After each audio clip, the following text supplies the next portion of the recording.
BFF, ano Yes. bang next hugot line natin? Ito na ating next na hugot line.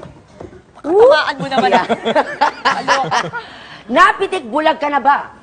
Yung sa harap mo mismo, napitik na pala ng iba ang mahal mo. Ito na ang hugot story number 2 natin. Parang magkapatid na ang turingan naming mag-best friend, kaming dalawa ni Amy. Dahil sa kanya, kaya ako nakilala ang boyfriend kong si Chris. Kaso, matinding uminom si Chris.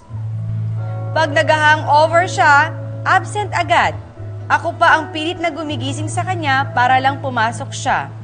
Minsan naiiyak na lang ako sa BFF kong si Amy at sinasabi ko ang mga problema namin. Hanggang sa ilang araw na hindi na pumapasok si Chris. Hanggang hindi na rin pumasok talaga si Amy.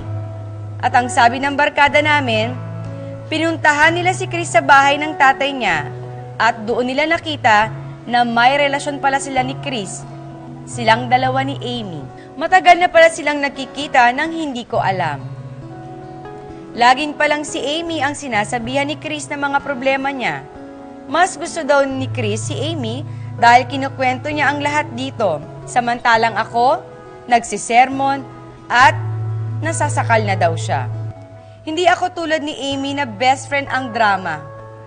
Pero jowa pala ang agenda.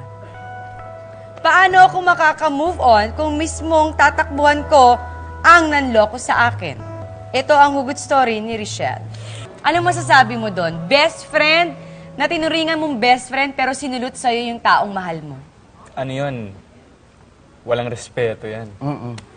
Walang respeto sa relationship Correct. ni Chris at saka ni Amy. Tapos wala rin respeto sa friendship nilang dalawa as best friends. Kasi, kumbaga, best friend, alam mo eh. Alam mo na may relasyon sila eh. Ikaw? Parang hindi ko bibigyan ng excuse yun kung sakasakali. Kasi mag-best friend kami, di ba? Ang mabuting gawin ni Richelle, wala, mag-move on na siya, di ba? Kasi hindi worth it na ipaglaban yung relasyon na alam mo naman na, yun, guys, sinabi nyo kanina, mag-isa mo lang ang maganda. Gawin mo, magpaka-busy ka, di ba?